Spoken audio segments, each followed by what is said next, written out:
Bonjour à toutes et à tous et bienvenue dans ce briefing des marchés du vendredi 11 juin 2021. Avant de commencer, je vous laisse prendre connaissance de l'avertissement légal sur les risques.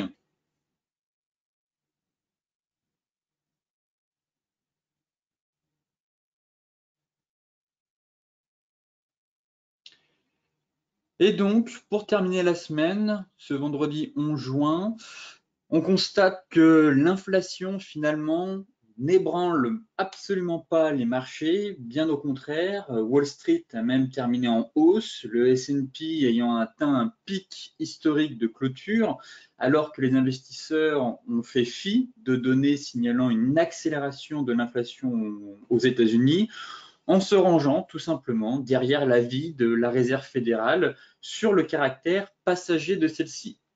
Alors la publication hier de données du département américain du travail faisant état quand même d'une augmentation plus forte qu'attendue des prix à la consommation aux États-Unis a alimenté le débat sur une possible inflation de longue durée en dépit des propos rassurants de la Fed sur la question. Donc maintenant, ça va être rendez-vous la semaine prochaine, le 16 juin, pour savoir quelles vont être les directives de la Fed. Toutefois, une analyse plus détaillée des données montre que la hausse des prix a été alimentée principalement sous l'effet des produits de base et des billets d'avion, laissant suggérer qu'il s'agissait tout simplement d'une tendance temporaire, donc une inflation passagère.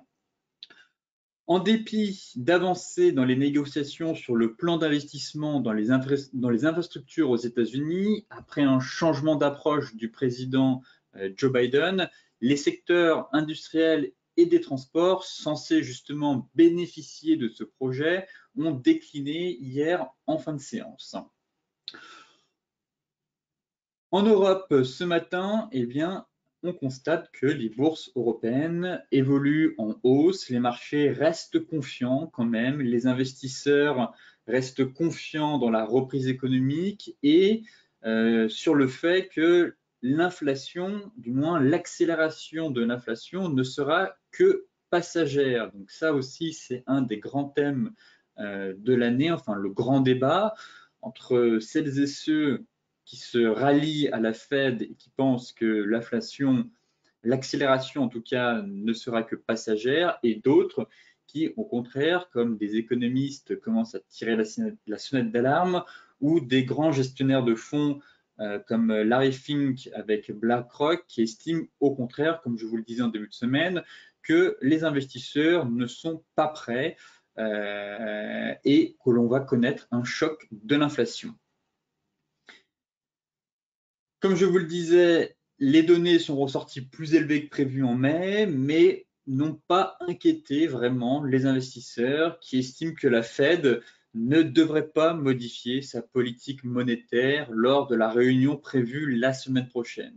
Maintenant, le prochain gros catalyseur à venir, ce sera bien évidemment le rendez-vous le 16 juin de la politique, du moins la réunion, le FOMC de la Fed avec notamment le discours et les perspectives à venir et les démarches qu'elle va entreprendre pour éviter une poussée inflationniste dans les semaines et les mois à venir. Par ailleurs, on a aussi eu la Banque centrale hier qui a relevé ses prévisions de croissance et d'inflation aussi, tout en s'engageant à maintenir un soutien massif au crédit et à l'activité, dont la diminution risquerait de faire monter les coûts de financement et aussi de compromettre la reprise. Côté macro, justement, pour prendre du recul sur cette poussée inflationniste, eh bien, l'inflation américaine au plus haut depuis août 2008. Quand même, il faut revenir assez loin pour avoir un tel niveau d'inflation. Donc, la hausse des prix à la consommation en mai aux États-Unis a accéléré à 5% sur un an, ce qui constitue eh bien, la plus forte hausse enregistrée depuis 2008. Le mois dernier, on était à 4,2. Alors sur le mois, elle s'est établie à 4,4, pardon, elle s'est établie à plus 0,6%, un peu plus que les prévisions de 0,4 60% des analystes. Et l'IPC de base, lui, alors on ne le voit pas sur ce graphique, mais l'IPC de base a augmenté de 3,8% et c'est son plus haut niveau depuis 1992. Donc maintenant, est-ce qu'on va avoir un peu un tassement de l'inflation dans les mois et les semaines à venir? Et cela serait plutôt rassurant même pour les investisseurs. Donc, la Fed va faire en sorte de quand même rassurer les marchés. Elle ne va pas changer son fusil d'épaule. Pour elle, l'inflation n'est que passagère. Mais ça va quand même alimenter le débat, comme je vous le disais, pour les prochaines données qui tomberont dans les prochains mois. Et si on a une trop grosse poussée de l'inflation, attention, les marchés risqueraient de ne pas apprécier cette donnée économique qui pourrait commencer en tout cas à faire tanguer le marché action. Ici, nous avons les projections de l'inflation et de la croissance selon la BCE. Alors, on constate deux choses. La première, c'est que en bleu clair, ici, turquoise, vous avez les prévisions de l'inflation et de croissance au mois de mars 2021. Donc, la BCE tablait pour 2021 sur un taux d'inflation, une inflation autour de 1,5%, puis 1,2 en 2022 et 1,4. Donc, elle a relevé ses prévisions d'inflation. Maintenant, 3 mois plus tard, elle table sur une inflation à 1,9, 1,5 et 1,4. Donc ça, pareil, on va quand même surveiller, voir si la BCE ne fait pas la girouette et que dans 2 ou 3 mois, finalement, elle rehausse encore une fois ses perspectives d'inflation pour les tabler à 2,2 et ici 1,8 par exemple. Donc des données à suivre. En tout cas, force est de constater que l'inflation est quand même assez présente et que la BCE continue de relever son taux, l'inflation pour les années à venir. Concernant la croissance économique, c'est un bon point.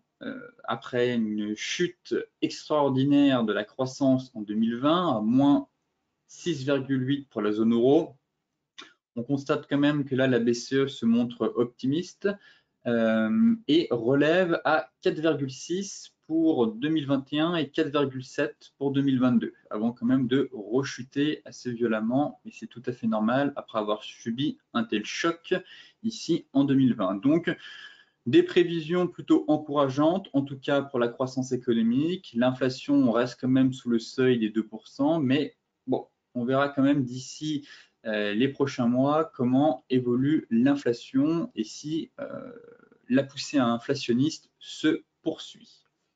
Par ailleurs, la BCE a aussi indiqué que les achats d'actifs dans le cadre du PEPP vont se poursuivre durant le trimestre à venir à un rythme significativement plus élevé que durant les premiers mois de l'année. Effectivement, on va continuer ces rachats d'actifs. Il faudrait quand même pas que les marchés perdent pied, on va dire, dégringolent. On est quand même déjà sur des niveaux records, mais on va continuer tout doucement. Enfin, on va quand même relever de manière assez soutenue les achats d'actifs dans le cadre du PEPP pour continuer à soutenir ces marchés qui sont quand même relativement haut perchés. Mais ce serait quand même dommage que le CAC 40 n'atteigne pas les 7000 points d'ici la fin de l'année. Côté graphique, allons voir notre indice national, le CAC 40, justement, qui travaille sa fameuse zone, toujours. L'indice reste extrêmement solide. Les marchés sont confiants, tout simplement, et se rangent du côté de la Fed, comme je vous le disais, sur l'inflation qui devrait être passagère, en tout cas pour l'instant. On est dans la zone, on a eu potentiellement un chandelier de retournement ici avec un avalement baissier, mais pas très convaincant. En tout cas, on avait quand même beaucoup de mèches ici. Derrière, les bulles reprennent la main et les acheteurs travaillent cette fameuse zone. Donc, pour l'instant, j'attends tout simplement un signal technique baissier pour confirmer cette fameuse zone dans laquelle on évolue sur les plus hauts qu'on a travaillé durant toute l'année 2000. Donc on est pile poil dessus, 6580, la zone elle est à peu près à 6560, surtout 6590, si on prend vraiment toutes les mèches. Là, on est en plein dedans, mais ça reste quand même haussier, hein. On a beau regarder sur toutes les unités de temps, que ce soit en hebdomadaire, là on a quand même une belle bougie flux. Le marché ne manque pas de carburant, en tout cas, même si j'ai l'impression qu'on a atteint un plafond de verre sur les marchés financiers, enfin, surtout sur le CAC. Mais pour l'heure, on est certes dans une belle zone de prix, selon moi. On devrait commencer à travailler à la vente, mais j'aimerais bien un signal baissier, en tout cas sur une unité de temps plus longue, plus courte. J'ai envie de dire déjà pour commencer, au moins un signal 4 heures ou daily avec une belle structure, un avalement baissier ou du moins un chandelier de retournement. Mais pour l'instant, force est de constater qu'on est dans notre zone, qu'on est arrivé sur la fameuse zone que je vous parle depuis maintenant plusieurs semaines. Mais les acheteurs ne lâchent rien. Vraiment, le marché reste vraiment haussier, même si la hausse me paraît en tout cas limitée. On est arrivé sur un gros niveau de prix. On a quasiment pris presque 300 points bientôt en ligne droite. J'estime qu'un repli est nécessaire et légitime. En tout cas, c'est ma vision du marché actuellement. On ne monte pas en ligne droite, on est quand même monté assez haut, assez vite. Alors oui, on peut toujours faire un excès pour aller chercher finalement cette borne haute de canal haussier ici, pourquoi pas. Mais en tout cas, c'est une zone d'intervention. Maintenant, à voir avec la Fed la semaine prochaine, en tout cas, comment les marchés vont digérer les annonces. Mais si le CAC commence à se stabiliser ici, eh bien, au premier signal de retournement soit avec un chandelier de retournement, soit avec une bougie 4 heures, je pense qu'il ne faudra pas hésiter à mettre en place une stratégie vendeuse pour aller chercher 6480 points, puis tout simplement rallier la borne basse de notre canal à 6400 points. Mais en donner une heure, pareil, il faudrait qu'on passe au moins sous la moyenne mobile 50 horaires, qui vient quand même bien coiffer les prix, des plus bas, des plus hauts, de plus en plus haut. Là, on continue de grimper. Donc, soit au moins avoir une grosse bougie flux horaire, mais je préférais attendre face à un tel flux acheteur au moins une bougie 4 heures pour commencer à prendre, à se positionner à la vente sur ce marché. Mais là, aujourd'hui, je pense qu'il faut tout simplement ne rien faire et attendre la semaine prochaine pour tenter de mettre en place ce plan baissier. Concernant le DAX, qui lui est un peu à la traîne, effectivement, hein, alors que le CAC continue de monter, lui a quand même réagi sur ce haut de canal. Le CAC est dans sa zone, mais le DAX réagit, voilà, a été au point près, il ne manquait pas grand-chose, mais pour moi, c'est la zone de vente qui reste 12 750 et pourquoi pas en excès, voilà, et un peu moins, 12 720, 12 780, c'est une zone de vente. Pareil, j'estime qu'on a atteint un gros niveau majeur sur le DAX. Effectivement, on a quand même eu une réaction. On constate que voilà, il ne manquait pas grand-chose, hein, c'était 7000, si on voulait vraiment aller chercher la borne haute, c'est 7765. Il ne nous manquait pas grand-chose, mais le DAX va quand même clôturer la semaine dans le rouge, alors que le CAC, lui, nous fait une belle semaine dans le vert. Et on voit que ça commence à s'essouffler, en tout cas, sur le DAX, ça commence vraiment à s'essouffler. On a eu cette sortie de biseau. Derrière, il faut une accélération au moins sous les 15 500 points pour aller chercher 15 350. Donc là, c'est mon premier niveau que j'ai en ligne de mire, en tout cas, 15 350 et même 50. Et si on casse ce niveau, derrière, c'est 15 100.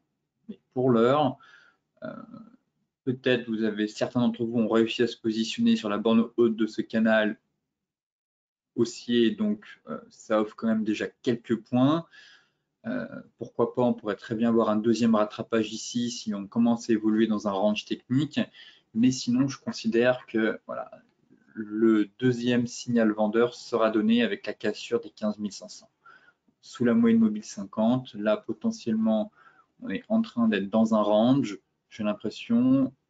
Un retour vers le haut pour aller chercher une nouvelle fois la borne du canal ne serait pas à exclure. Mais si derrière le DAX commence vraiment à lâcher et à faiblir, alors sous 15 500 points, j'estime qu'on aura aussi un signal vendeur pour aller chercher les 15 350. Et derrière, objectif final à 15 100 points. Le Dow Jones,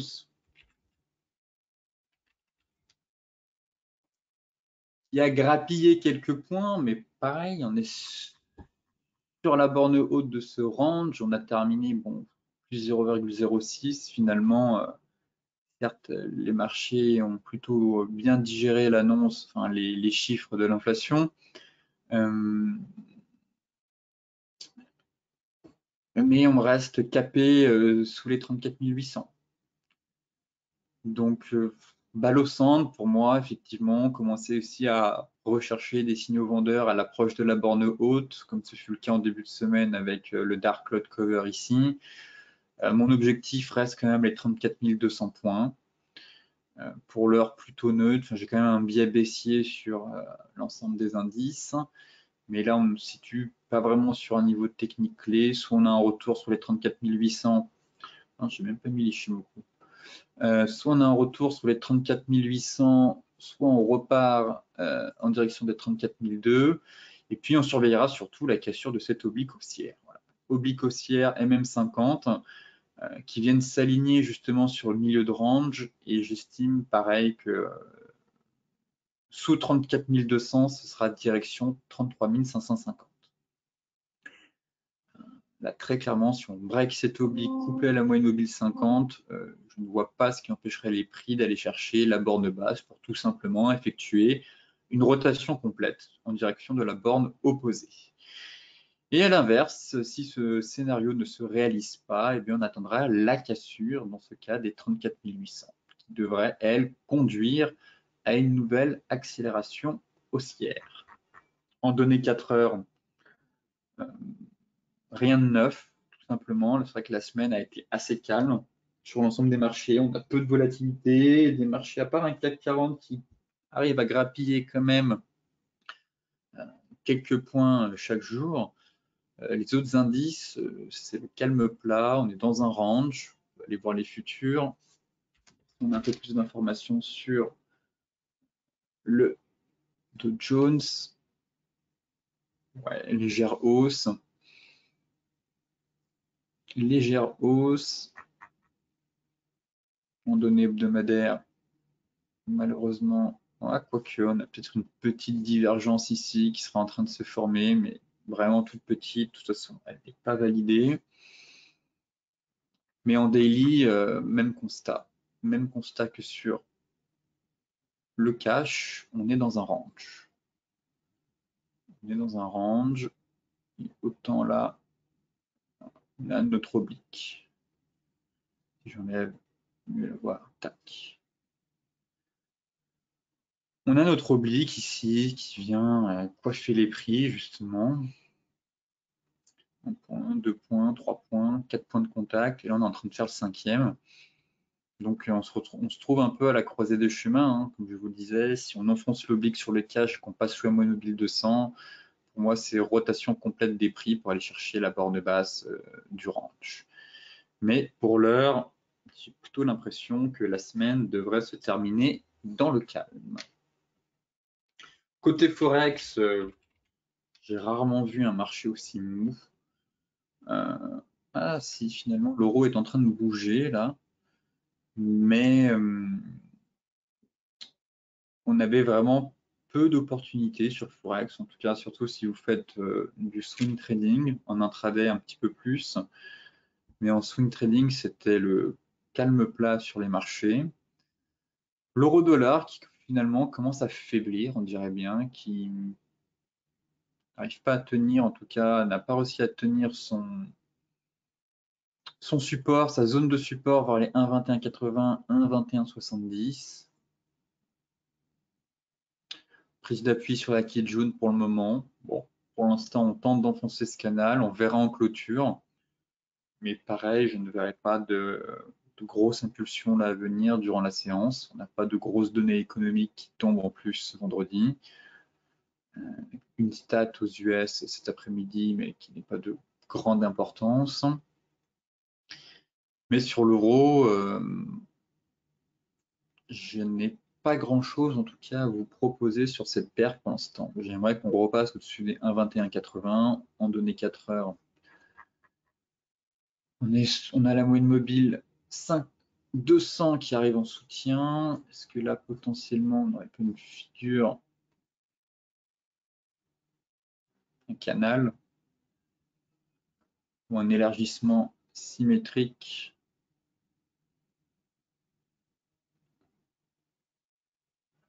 On pourra avoir un canal baissier qui sera en train de se former. Une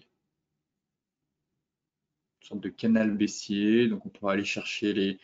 Si on enfonce la Kijun et la MM200, aller chercher pourquoi pas les 1,2050 qui constituent ma deuxième zone de prix qui me paraît intéressant. 1,2050, on va en venir chercher déjà la moyenne mobile 50. Mais pour l'heure, j'attendrai quand même la clôture de la bougie daily et surtout l'ouverture de la séance américaine cet après-midi pour voir l'évolution du cours. Mais je reste haussier, en tout cas sur cette paire pour l'instant. Et là, on pourrait très bien avoir une consolidation dans un canal baissier, se faire une petite frayeur ici pour aller chercher la moyenne mobile 50 qui est juste au-dessus, rebondir. Et si effectivement on sort par le haut de ce canal, on aura un signal technique haussier.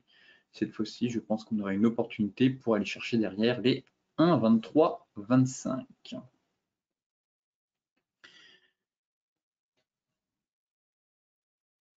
Le GBP USD, dans son range aussi, toujours. On est venu hier prendre appui sur la borne basse.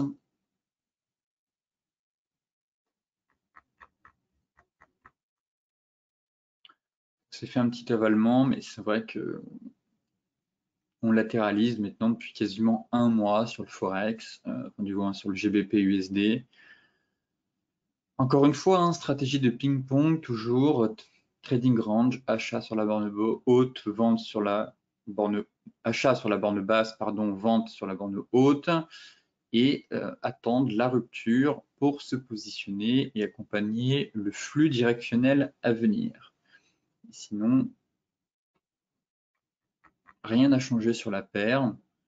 Là, on se situe au milieu du range, donc il n'y a strictement rien à faire selon moi. Soit on attend un retour pour tout simplement intervenir dans une zone clé, soit sur la borne basse ou la borne haute. Et là, pour l'instant, j'estime que c'est les portes de saloon sur cette paire. Et donc, il convient d'être patient pour agir sur les zones clés pour se positionner. Donc là, celles et ceux qui ont réussi à se positionner, quoique c'était quand même un peu ambitieux juste avant l'inflation et des données clés, logiquement, il y a eu une prise de bénéfice au milieu du range. On remet son stop à 0. Si le marché va rejoindre la borne haute, eh bien, on va chercher notre TP2. Et dans le cas contraire, si le marché retombe, eh bien, on a au moins pris déjà nos bénéfices et on se fait stopper avec un stop à 0 à break-even et tout va bien. Pour terminer, pour aller voir du côté de l'euro GBP, mais c'est la même chose. Ce qui m'intéresse sur cette paire, c'est le retour sur la bande basse du range.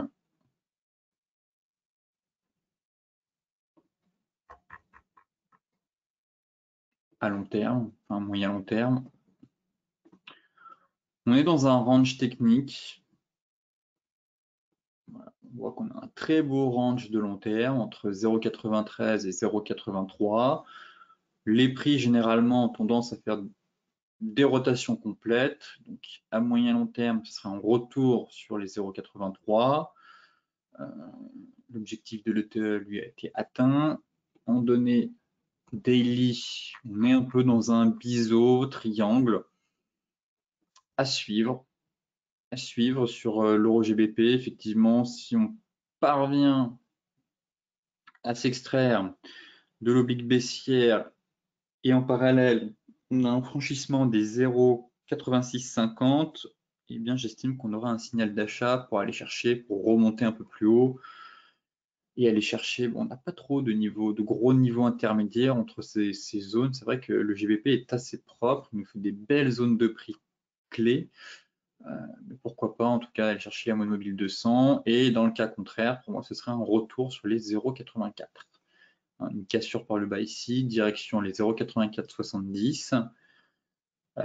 Prise de TP ici, et si on enfonce, par contre là, c'est direction la borne basse du range, et on effectue une nouvelle rotation des prix. Mais pour l'heure, assez neutre, on consolide dans un biseau, un peu un triangle un peu larvé. J'attends de voir un peu l'évolution des prix pour me décider sur cette figure, mais là pour l'instant je partirai plus sur un biseau. Donc logiquement c'est une sortie par le haut, mais bon, ça arrive aussi qu'on ait des sorties par le bas. Et donc en cas de sortie par le bas, premier TP ici, et si ça casse, deuxième TP là. Et en revanche, on surveillera la cassure avec un franchissement de cette résistance. Donc on fera le point dans les prochains jours, voire les prochaines semaines, si il se passe un peu d'action sur le marché du Forex, car actuellement, vraiment, c'est difficile de vous proposer des plans à moyen long terme, en tout cas, surtout en swing sur le Forex, car depuis quasiment un mois, voire 2 mois sur certaines paires, on a vraiment une chute de la volatilité et des ranges qui se mettent en place, donc vraiment des stratégies de ping-pong, mais on a du mal à avoir des paires avec un vrai flux directionnel ou voilà, un marché qui est vraiment drivé par certains catalyseurs. Les métaux précieux maintenant avec le gold qui se stabilise. Hier, on est venu chercher la borne basse de notre canal. Pour l'instant, ça tient. Effectivement, on a un micro-range ici, encore une fois, en données 4 heures, mais là, j'estime qu'on a un range qui est en train de se mettre en place au sein du canal. Rien n'a changé pour moi, je ne change pas mon fusil d'épaule aussi sur le gold, je reste haussier pour viser les 1960 à moyen long terme. Et pour l'heure, la semaine a été en tout cas assez calme, et pour l'heure, j'attends la cassure des 1910.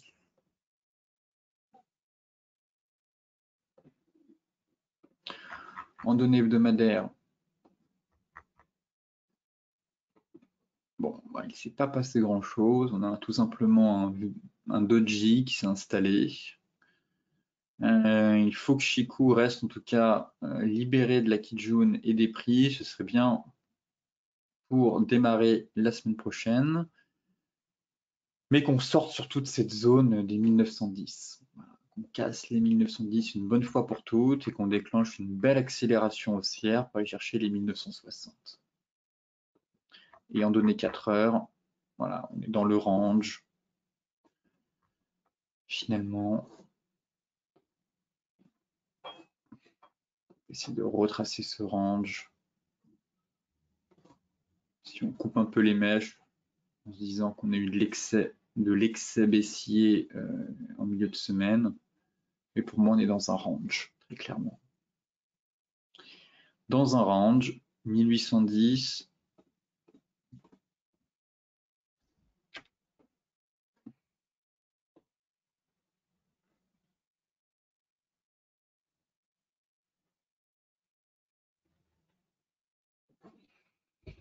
voilà, 1868, 1910.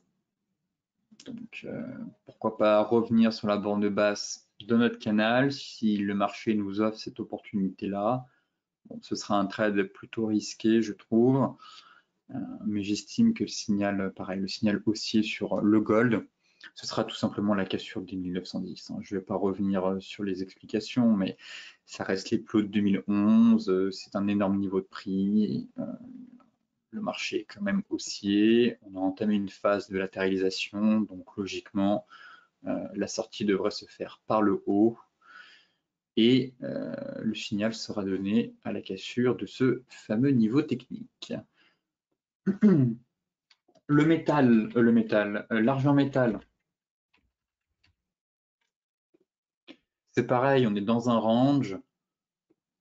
J'aimerais qu'on casse pareil une bonne fois pour toutes cette résistance là, mensuelle, que le mois de juin soit assez beau pour le silver et qu'on aille chercher les 35. C'est vraiment, je sens que l'argent métal peut faire un énorme rattrapage et au moins aller chercher les 35. C'est vraiment un niveau que je vise d'ici la fin de l'année sur l'argent métal.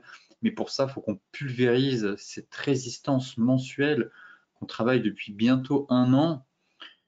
Et quand ça va exploser, ça va partir, à mon avis, ça peut être assez violent sur l'argent métal pour aller chercher les 35. Là, c'est vrai qu'on a un triangle qui a déjà eu un peu cette sortie de triangle. Ici, si je prends, bien sûr, en coupant un peu les mèches, tac, on a eu cette sortie de triangle, mais pour moi, c'est pas bon encore. On a certes une sortie de triangle, mais voilà, je ne veux pas vous mettre en risque avec cette résistance qui, à chaque fois, les vendeurs sont vraiment très présents, viennent défendre le niveau des 28,50. C'est la résistance mensuelle, c'est un très gros niveau. On fait de l'excès sur mèche à chaque fois. Ça fait quand même depuis un an qu'on travaille ce niveau et c'est pour ça que quand ça va casser, je pense que ça va être assez brutal et qu'on aura très clairement une accélération en direction des 30,85, mais j'ai un objectif final à 35. Si on affine encore en données daily, on est dans un range. On est très clairement dans un range ici en données daily. Tendance haussière, comme sur le gold, ça consolide. Et maintenant, il nous faut juste un gros catalyseur ou un flux acheteur qui commence vraiment à s'installer, qui nous casse cette grosse résistance à 28,50 et à 1910 sur le gold, voilà, pour exploser et aller chercher les 30,85 très facilement. Et objectif pour moi d'ici la fin de l'année, ça reste les 35 $. Donc à surveiller cette sortie de range, mais je table quand même pour une sortie par le haut.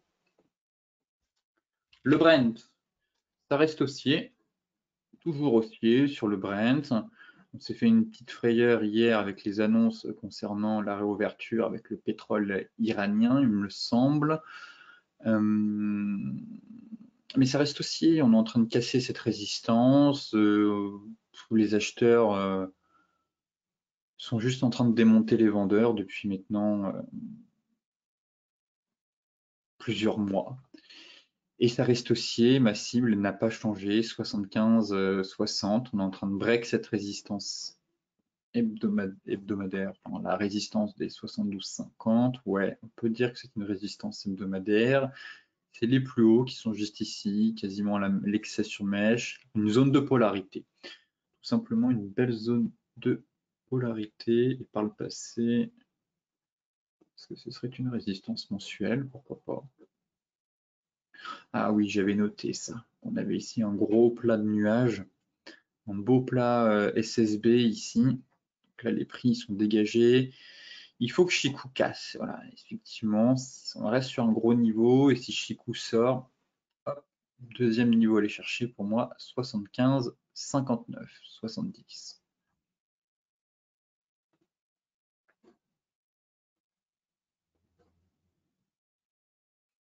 Et si on prend les mèches, ça pourrait nous offrir, en logarithmique. Non, c'est bon. Ça pourrait nous offrir un objectif majeur. Voilà. Un mois, une semaine, tac. Ce serait beau. Ce serait très beau d'aller chercher cette très belle oblique. Un point, 2 points, 3 points de contact. Donc elle est validée. Et pour moi, l'objectif, voilà, ce serait les 75-70. L'objectif du triangle, c'est un peu plus haut, hein, pour rappel. Voyons voir si l'objectif du triangle correspond un peu à l'objectif de notre oblique. Mais l'objectif du triangle, l'objectif théorique, hein, pour rappel, me paraît quand même un peu ambitieux. Ouais, c'est bien ce qui me semblait. Ce serait un excès pour aller chercher les 79,30. C'est ambitieux. C'est pas impossible, mais ça reste ambitieux. Et pour moi, c'est cette zone-là, dans un premier temps. Et là, je passerai neutre et je considérais qu'on a quand même fait une belle hausse et que celles et ceux qui sont rentrés ici auront quand même eu un super trade avec un beau ratio arrivé dans cette zone. Donc voilà pourquoi je me montre plus prudent. Enfin, sur l'objectif théorique, en tout cas, je préfère viser cette zone de prix qui me paraît en tout cas plausible et envisageable plutôt qu'aller chercher les 80 où là ça va commencer à devenir compliqué pour le pétrole. Mais là on a un beau niveau ici. Résistance horizontale, oblique de long terme. Donc on surveillera ensuite plutôt des signaux baissiers arriver dans cette zone pour au moins avoir un repli sur les 72,45. Mais pour l'heure, ça reste haussier, le flux est haussier, les acheteurs gardent la main.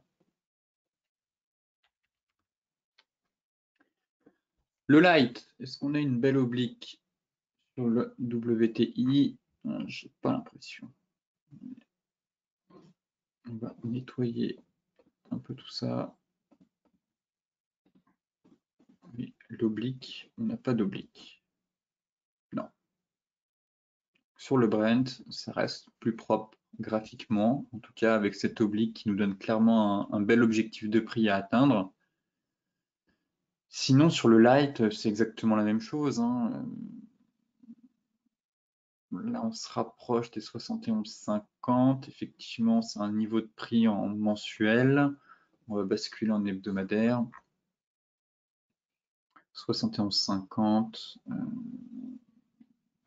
gros objectif pour moi, ça reste quand même les 77,56. Dans un premier temps, on ira chercher ce niveau, 74,70. Et derrière, on surveillera si les prix nous forment une belle divergence. Là, actuellement, c'est le cas. Elle est juste absolument pas validée. J'attends qu'on monte un peu et on verra si on donne hebdomadaire. On a quelque chose à se mettre sous la dent d'ici quelques semaines pour passer vendeur. Mais à court terme, du moins en données daily, c'est haussier. C'est haussier. Là, c'est 71,50 dans un premier temps à aller chercher. Et derrière 74,70. Et en données 4 heures, voilà. De toute façon, tant qu'on n'a pas une incursion sous la moyenne mobile 50, aucune inquiétude à avoir, des plus bas et des plus hauts, de plus en plus haut, un marché qui monte doucement mais sûrement. Voilà, mon prochain TP c'est les 71,50, ce sera déjà un bel objectif pour une prise de TP1 je pense. Et derrière, j'estime qu'on aura du bonus si on va chercher les 74,70. Pour terminer ce briefing, on va s'intéresser au Bitcoin.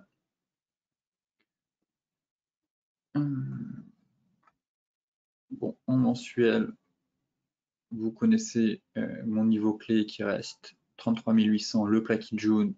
Et pour passer en bear market, ce serait les 30 000. Pour le moment, ça tient. Je reste toujours sur un scénario de reprise haussière sur l'actif. Et on surveillera la clôture de la bougie hebdomadaire qui va commencer à m'intéresser. Soit on va partir sur un D-Doji un peu comme ici.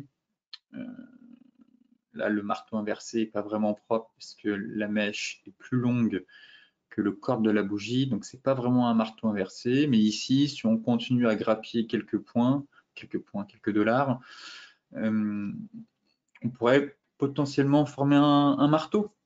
Un marteau en données hebdomadaires, donc qui serait propice en tout cas à une fin de baisse, voire à une reprise haussière. Pour l'instant, on a une grosse phase de stabilisation sur le BTC. En données daily, j'attends la cassure de cette oblique et des 38 200. Voilà, Kijun oblique pour aller chercher 40 800. On a potentiellement, c'est difficile de tracer quelque chose sur le BTC actuellement. On pourrait mettre un canal baissier comme ça, mais en coupant les mèches, c'est vrai qu'il est extrêmement volatile, donc on ne sait pas trop sur quelle mèche partir pour tracer notre droite ou notre oblique sur les points bas ici, mais en tout cas ici on a une oblique qui me semble, si j'arrive à la reprendre, ouais, qui me semble assez propre, avec la Kijun qui arrive juste en dessous, juste au-dessus plutôt. Donc un break de la Kijun serait déjà pas mal, même si j'aime bien la belle bougie qu'on a eue ici, hein, ce bel avalement haussier.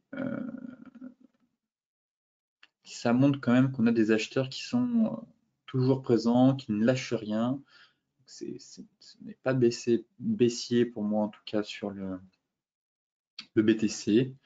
Maintenant, j'attends vraiment un gros break de cette oblique, 40 800 et surtout la cassure de ce niveau. Voilà, risque baissier sous les 33 000 et j'estime qu'on aura peut-être une reprise haussière en U si on parvient à casser 40 000 et remonter jusqu'à 44 850. Mais pour l'instant, on est vraiment dans une grosse phase de stabilisation. Pour moi, on est dans une phase d'accumulation. Certes, on se stabilise, mais j'ai l'impression qu'on est sur un marché qui commence à accumuler plutôt qu'une phase de distribution où derrière, ça va partir à la casse en direction des 20 000. Donc, voilà pourquoi je plaide en tout cas et je table sur une reprise haussière sur le BTC tant que les gros niveaux clés, les gros supports mensuels et hebdomadaires ne sont pas enfoncés par le marché. Écoutez, sur ce briefing des marchés touche à sa fin. Je vous souhaite donc une excellente journée, un très bon week-end. Soyez prudents sur les marchés, même si la séance s'annonce plutôt calme ce vendredi. Et on se retrouve donc lundi pour faire un point complet sur la planète finance.